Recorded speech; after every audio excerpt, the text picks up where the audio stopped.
this is not something I've done before. I feel like if they tell me not to, I'm gonna do it anyway. But maybe it's more trouble than what it's worth. If you guys are doing this, wear a mask. He lifts weights, I lift you, mate.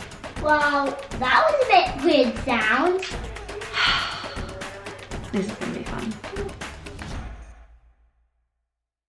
Okay, so you know how I am super indecisive and I have not been able to make up my mind about what we're doing for our bedroom. I saw this picture the other day. Britt showed me it. It was on the Three Birds Renovations video. So I'm thinking I want it. And like I had an idea for our room and I feel like it's completely out the door now. I'm gonna have to get rid of everything that we have bought for our room and just start again. But before I was so indecisive and I wasn't sure if it was exactly what I wanted, and now I'm 100% sure this is what I want. Now you're set? Even though it's your room too. Look, I trust your judgment. I know you do, and I appreciate that. I have to ask Jack again if I can do it. But I'm obsessed with it, and I'm really worried that they're going to tell me no. And they're going to tell me it's going to be really expensive, and they're going to tell me it's not worth it just to buy one, because that's what they always tell me, but I feel like I can do it. And I feel like if they tell me not to, I'm going to do it anyway. You know? Yeah, it's gonna, you're going to be like, I'll show you. Yeah, I think they should. They should know that about me by now. What I'm thinking is if we pull off this, we've got like this natural timber underneath. So I'm like, if we take this quilting stuff off, let's get the sheets up. We've got the timber base already. It's already got legs, it's already sturdy. We've already got all of the slats. So really I just need the MDF, which is like a cheap material anyway to build up around the edges. So if we attach a piece here that's going to sit about 5 centimeters up there, a piece on the top that's going to come out, and then it'll come down, but I want it to come down all the way to the ground so you don't see the legs anymore. You know what I mean? Like it'll conceal what's there, so then it just looks like it's like built in. Yeah, all right. Hello. Hi Dad, how are you going? Good.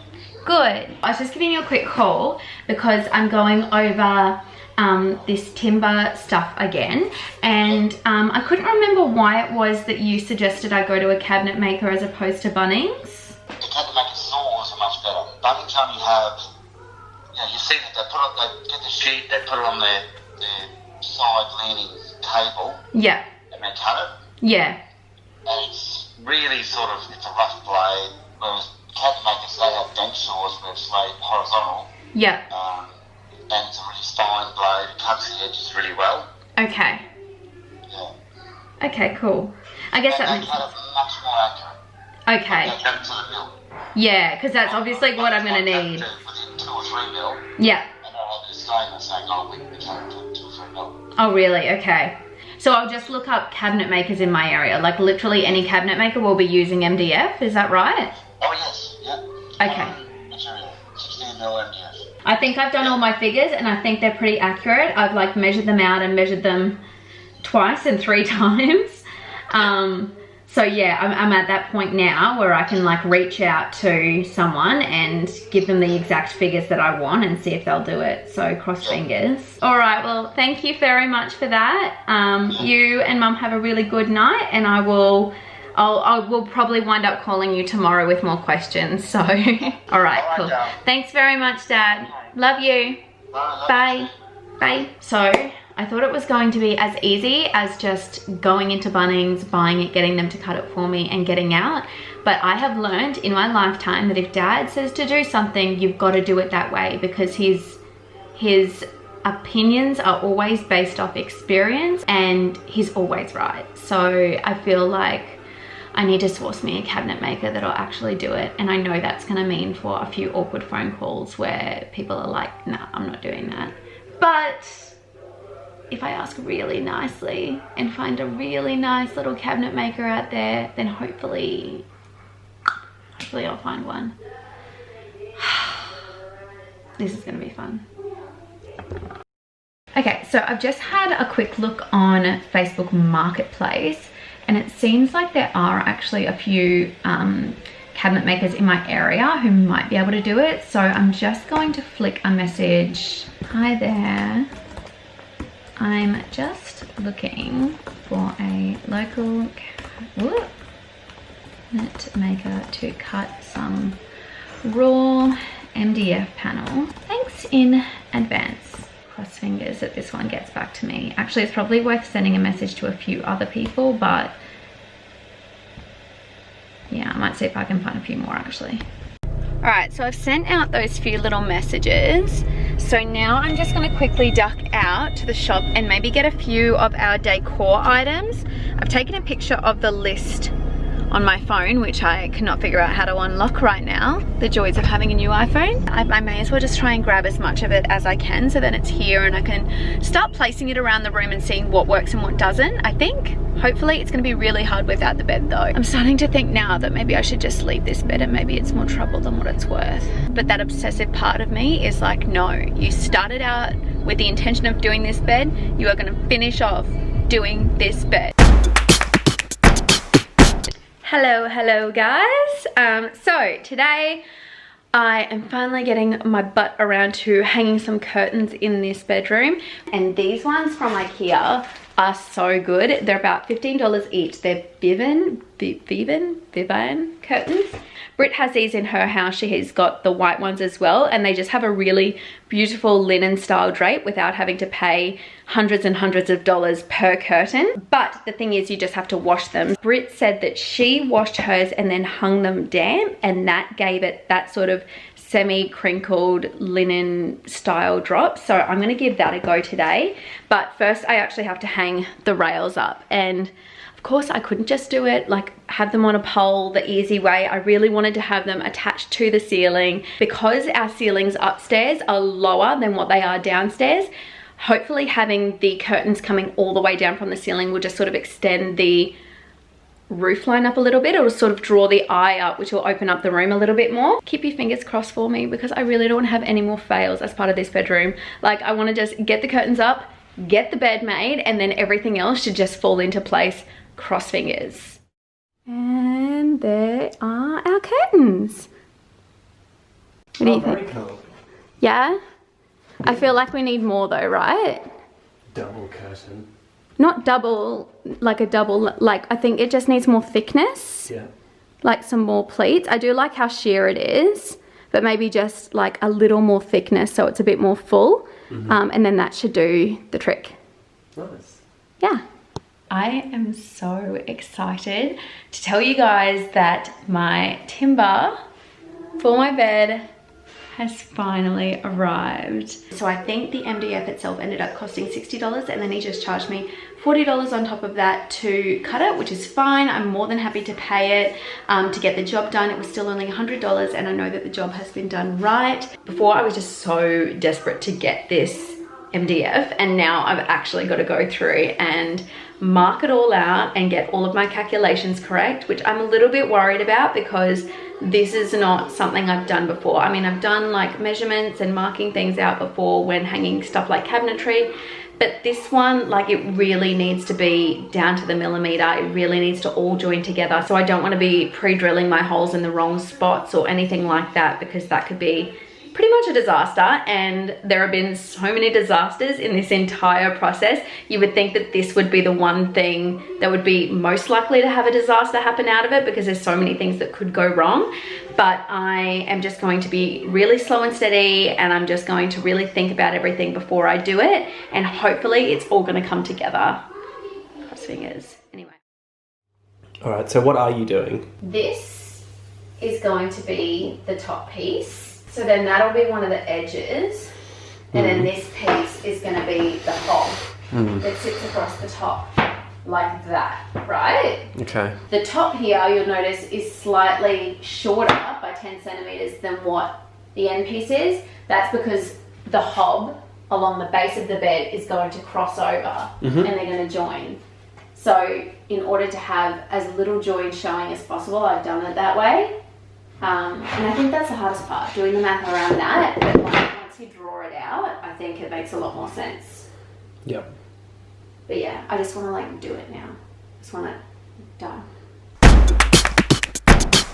All right, so it is the next day and I am just getting into it. I spent quite a bit of time last night just going over and marking out all of these bigger pieces here. I've got two really large pieces which are gonna form the headboard. You actually can't get MDF unless it's like custom make in the size that I needed it to make the headboard. So I just got two 750mm high pieces and I'm putting them together to make a 1.5mm headboard.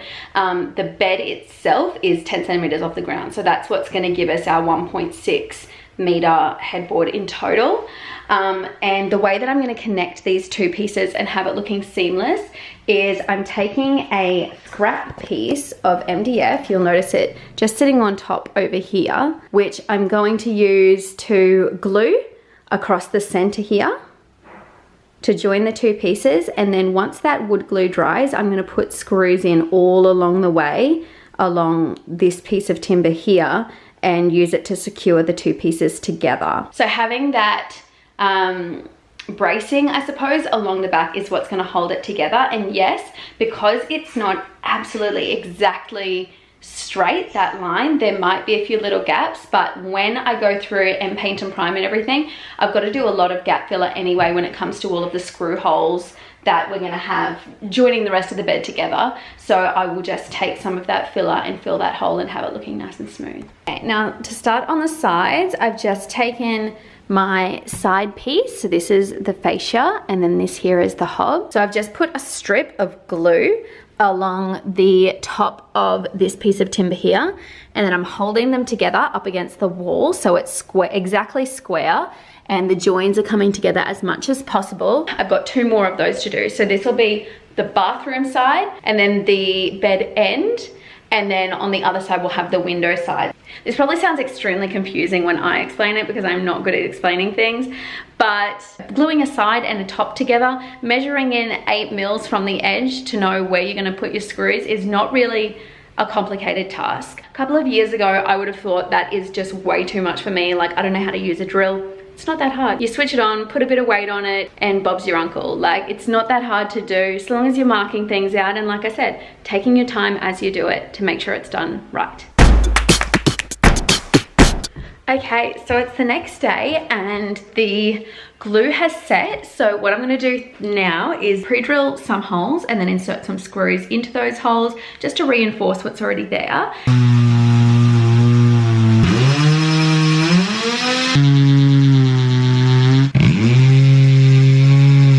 Oh, okay, this is not a skirt activity, this is shorts activities. Okay.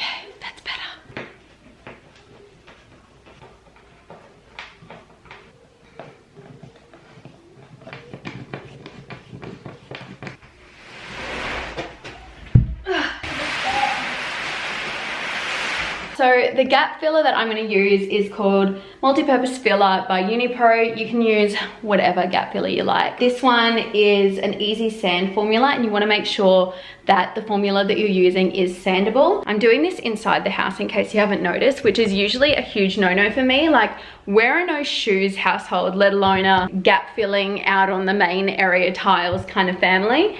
But when it came to getting everything glued and bonded, I would prefer to have it done out here where there's a lot of light, and our tiles are high gloss ones. So if we get anything on them, it comes away really easily. Not that I'm getting anything on them, I've been pretty careful. Okay, hopefully this goes all right.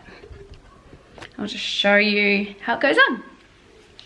So I've got a decent amount and I'm just getting super pasty with it. It's better to have too much than not enough because then you can always sand away the excess. I'm just doing a couple of passes to make sure that the gaps are really, really well filled. Okay, so we are just gonna leave it sit here for about 24 hours. Just to really, really dry off before we sand and start priming. Before, I was more or less thinking that it would be really, really heavy to move the whole bed around, which is why I wanted to attach the bed head first and have it in place before I connected the rest of it. But I just remembered that we're actually gonna have to remove the mattress to put the bed together, and that in itself is gonna make the bed a lot lighter to move around. In order to attach the outer frame of the bed to the bed head directly, I think I'm gonna have to do that outer frame first. So that's why I'm gonna start and have the bed head built down here. Then it's gonna be completely structurally sound. All of the screws are gonna be in before we try and transport it up the stairs and connect everything together. So while we let that cure, I might get my little tush upstairs and try to move this mattress, which I'm really not loving my chances of, but you know, where there's a will, there's a way. And I got a lot of will. Ow. Does mommy have big muscles? Bigger muscles than daddy? He lifts weights. I lift you, mate.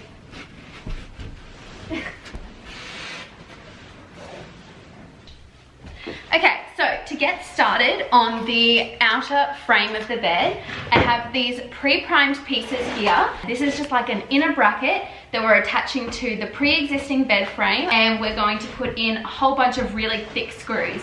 These are going to be different screws that I'm using for the rest of the bed because we're not going to see these ones, so I can get away with getting a bigger, more heavy-duty, ugly type screw. This really just forms a base for the rest of the bed to be attached to. So I'm just going to start by taking a pencil and my measuring tape and measuring exactly what height I want these pieces to start at. I want the mattress to sit 5 centimeters inside the frame of the bed, which means these pieces here are going to sit 5 centimeters above where the pre-existing base frame sits. Now with the bed head, I've gone and done my glue, then pre-drilling, then screws. What I'm gonna do with this one, seeing obviously if I glue this on right now, it's gonna fall right down, it's quite heavy. I'm actually going to use some blocks to sit it up exactly where it needs to be, pre-drill my holes and screw it all into place.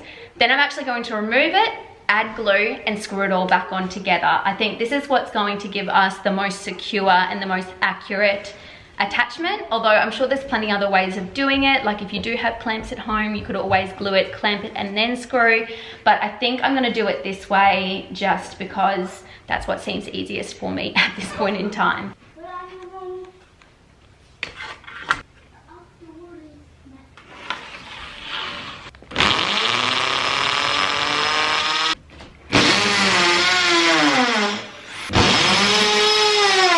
So this actually worked as a really, really good prop. So I highly recommend using something like that if you're doing this at home. Oh, thank you, honey. I asked him to get me glue and this is what I get. So what I'm gonna do now that I've got all of my holes is lay a drop sheet down here, add my glue to this top piece here, put it back on using my prop to hold everything up, and then quickly go and insert as many screws as possible. Then I can get rid of this bottom piece and go ahead and pre-drill all of my lower holes and insert all of those screws as well. Okay.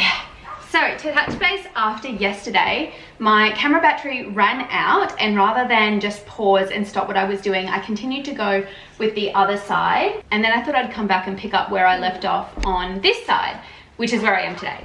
So I've just gone and pre-drilled all of those holes in the fascia. Hopefully this will sit here for 2 seconds while I find my Gorilla Glue, which I thought I had. Louie, did you take my glue, babe? The next step would be to once again go over with the Gorilla Glue. Go over with the Gorilla Glue. This stuff is so bloody strong, I can't even deal. Like, you wouldn't want to make a mistake with this glue because once it's bonded, it's bonded. Okay, and then I'm going to sit it back and just line up all of my holes again. Okay, that was easier done than said. So I'm just going to go through now, and I'm probably going to halfway screw in these screws, starting with the ends, just because they're the ones that are going to secure the whole thing. Once you've sort of secured those ends, you can take away this bottom piece here that's keeping everything stabilized, and you've got a bit more freedom in terms of just going gung-ho and screwing everything in. Okay, so there are 2 pieces. I'm gonna remove this one and set it aside. Have a look in here. Now is the quick, fun and simple part of this whole process, and that is screwing these babies in.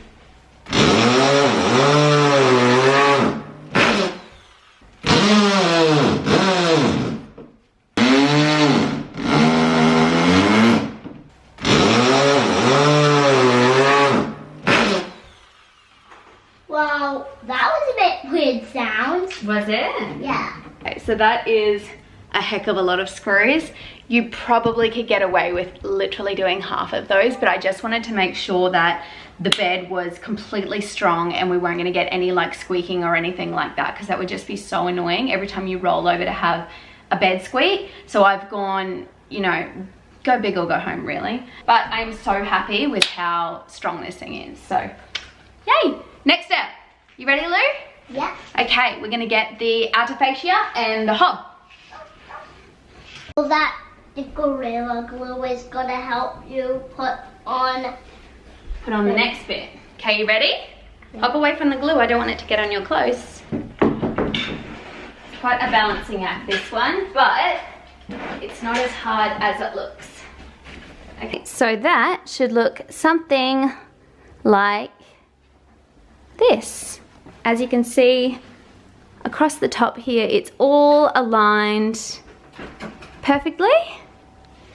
Now I'm actually going to give that a couple of hours just to start drying. I won't give it the full 24 hours, just a few hours. The only reason for that is I want the glue to start drying just a little bit so it doesn't start slipping around while I'm drilling. But then of course I can go through, do all the pre-drilling, do all the screws, and that is another side of the bed down. So cross fingers, I can get the base part of the bed completed today. All right, so that is now a few hours that have passed. So I'm just gonna go through and do these pre-drill holes.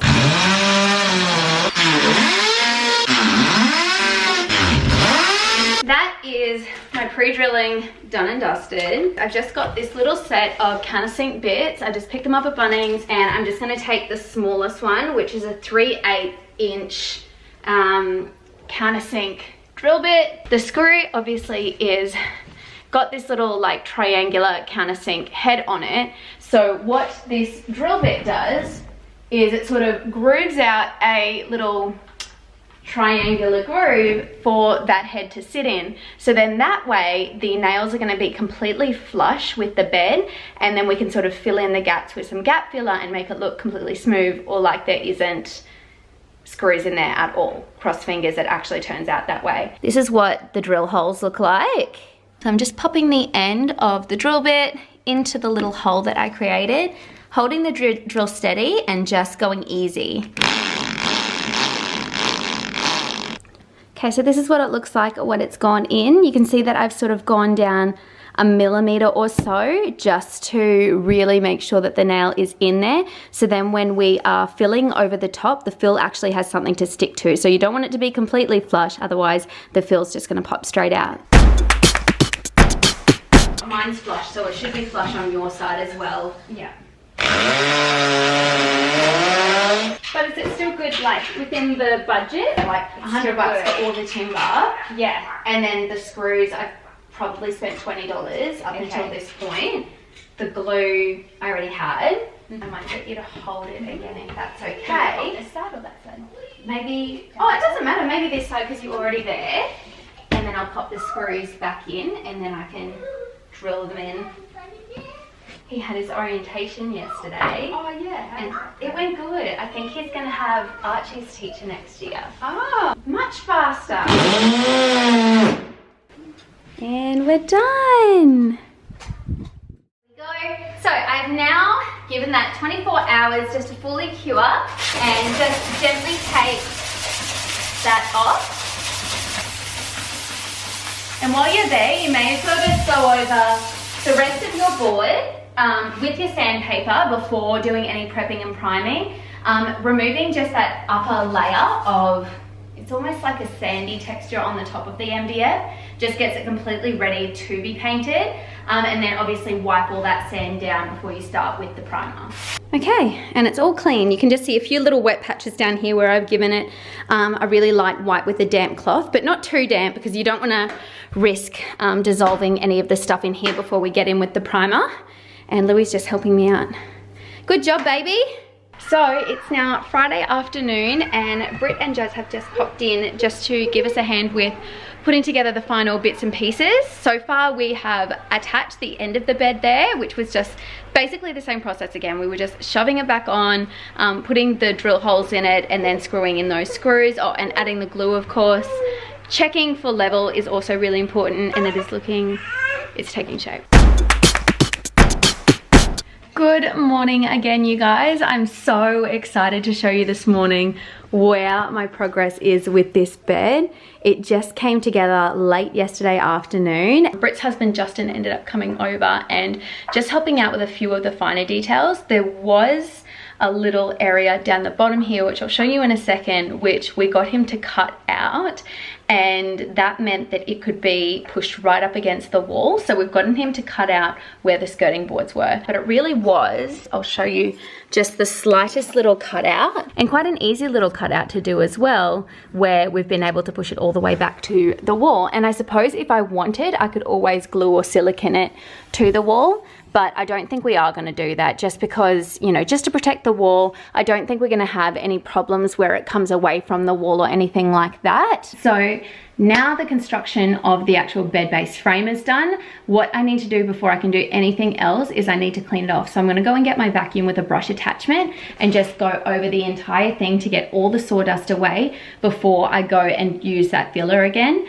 By doing that, I'm just getting all the little bits and surface stuff off, so the filler sticks really well, obviously. And after that's gone off, which will take about 24 hours, I might even go back again and fill again, depending on how it's looking, before sanding, priming, and painting.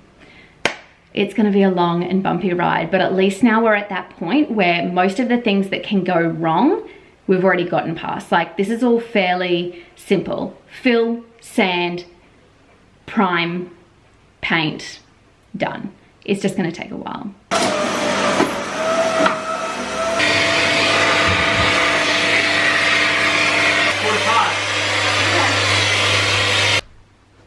Okay, and she is done.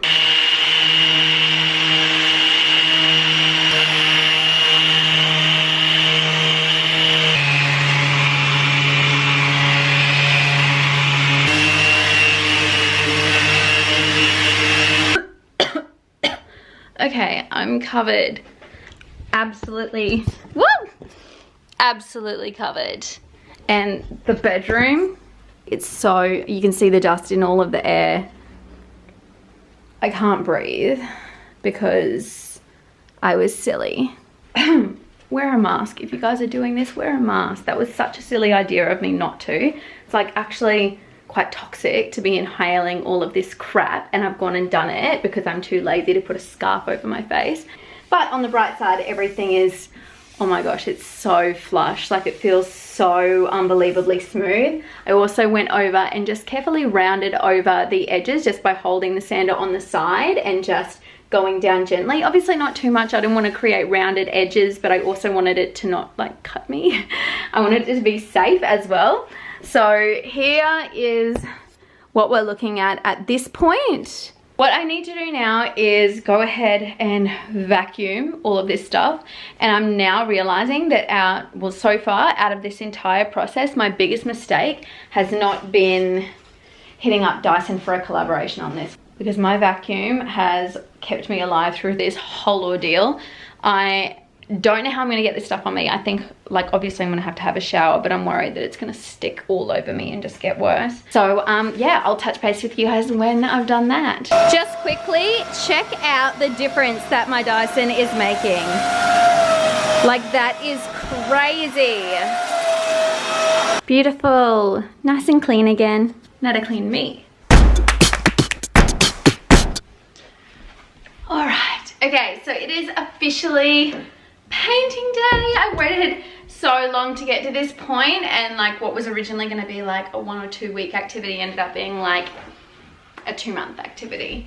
But we're finally there. Priming day. I think where I last left you guys off, I was ready to do my second fill on some of these screw holes here, and then I was going to sand down. So I've done all of that, and then I've gone and wiped down the entire surface just to get any like residue or anything like that, any dust off the surface, so it's completely ready to prime. The primer that I bought today is this Zinsa Bullseye 123 undercoat, primer sealer and stain blocker. I've used their spray on primer before and it was pretty good, so I'm going to use it again. It was relatively cheap. It was $28 Australian dollars for the 1 litre can at Bunnings. So I'm quite happy with that. It's quite a lot cheaper than a lot of the other brands. I've just gone and grabbed myself a roller, which I already had at home. I already had a few of these little microfiber rollers. This is all stuff that I had at home, so in some senses that's kind of like cheating on a budget, but also not. So obviously if you don't have these kinds of things at home, that is going to cost you a little bit more. I've got the paint at home, which is another big one. I wanted to use the paint that matched the house and we already have plenty of that, so I'm going to use it. So like I said, this is just what it's going to cost me to do it, but regardless, even if you're going out and buying all of your paint, buying all of your screws, buying a drill, even like a budget drill, you're still going to pay less than what you would pay if you bought it from a store. You will have to do more work, but I don't know, I kind of like that. I like the fact that when you work hard for something and then like that piece of furniture or that decor item, whatever, it tells a story. And I think for me, that's why I really, really like doing stuff around the house, because I can then say like, I made that, like that's where that piece came from. That's the story behind that piece. So that's part of the reason why I like to do a lot of DIYs. And you feel so good when you like make something and then you get to sit there and step back and admire your hard work. It's a nice feeling. So this bed has gone pretty well so far. If it continues to go well and ends up looking the way that I sort of envisioned it, then I feel like I'm gonna love coming into my room every day and looking at it and having that feeling, that sense of, wow, I did that. Another note, you can probably see down on the floor here that I've put my drop sheet there. Obviously that's a given. You don't want to be getting paint all over your carpet. That would just be an utter nightmare. And when you're rolling, try not to go too vigorously and try not to add too much paint. Otherwise the paint will start to splatter everywhere and you will get paint on your carpet.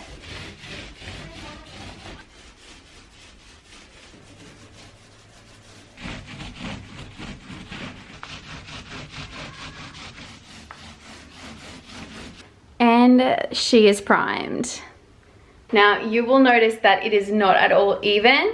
Correct me if I'm wrong, but I don't think you have to do primer quite evenly. Like I think from what Dad's explained, the goal is more to get it to sink into the timber. So it's more like a whitewash type thing and it just seals it all and gives your paint something to stick to. I could be wrong. If there's any painters out there, please correct me because I don't want to be giving any of the wrong information. But like I said, it's just sealing everything in ready for the actual coat of paint, which should come very soon. So the Zinsser primer that I use said that it dries in 30 minutes. I'm gonna give it like an hour, and in that time I'm gonna go off and try and vacuum and clean up the house and do my cleaning routine downstairs, and then I might come back, sand it and begin painting. Okay, so back at it. It's an hour later. I've done all my vacuuming and I'm back to doing my sanding. I'm just gonna do it with a hand sander because if I were to go and use like a cordless or something, I feel like I would probably take away too much. And when I asked Dad last night, he suggested just doing it by hand. And finally, painting time. So the paint that I'm using is called Winter Ice by Taubmans. It's just the plain flat wall paint. And the reason why I chose this color, I think I've mentioned before, is because I want it to go with our walls and feel like very built in. So I'm really excited to see how this comes out on the bed. And once again, I'm just using a roller. I don't know if that's the best way to go about it, but it's the way that makes most sense and is most easiest for me. And I'm probably just going to repeat the same process that I did with the primer. Gonna go through, paint it all, and then once it's had time to dry, maybe 2 hours, I'll go ahead, sand, dust it all off again, do another coat, sand, dust it all off again, maybe then wipe it down, and then I should be done. Oh my gosh, I love it. It's actually matching in with the walls. You guys won't be able to see this yet, but okay, I'm gonna try and hold off on looking at the thing as a whole until I'm completely finished, because I want it to be, I want to see it as a whole, if that makes sense. So Brit's just popped around and we actually decided that, I don't even know if you can see, it's probably better off not even being sanded in between coats, because it has like a nice, it looks pretty smooth here anyway, but it has like a nice texture to it from the foam roller. So I think I'm gonna go ahead and just keep going with the second coat. Like there's a few little inconsistencies, like you can see a little bump there, but I kind of like that. It gives it a more natural look. So I'm just gonna keep going. And here is the final result. I am so happy with it. It turned out exactly the way I wanted it to. I'm totally not regretting at all the fact that I didn't sand in between coats, because it has given it a really like natural texture to it. So it really does look like it's part of the wall. And now is hopefully the fun bit where we get to pull in all the decorations and put everything together. And I just, like I'm itching to do it. I just want to have everything in here and see how it looks when it's done. Before I do that, just check out how spot on all of these edges are. Like you cannot see the join at all. All along here, like no join. It's just perfectly square. That'll work. Before you came round, my heart would never beat much faster. Before you came round, I was ready to slow down. Before you came round, I was heading for a small disaster. Before you came round, I was ready to blow me down.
Okay, so that is the entire bedroom. It's now quite a few months later. I actually sort of forgot that I hadn't done the final video as part of this little series that I've been doing, but I finally managed to pull it together in the end. And while there's still a few things that I would change around here, there's things like James's side table I would like to change out, but I'm just keeping my eyes out for the right thing.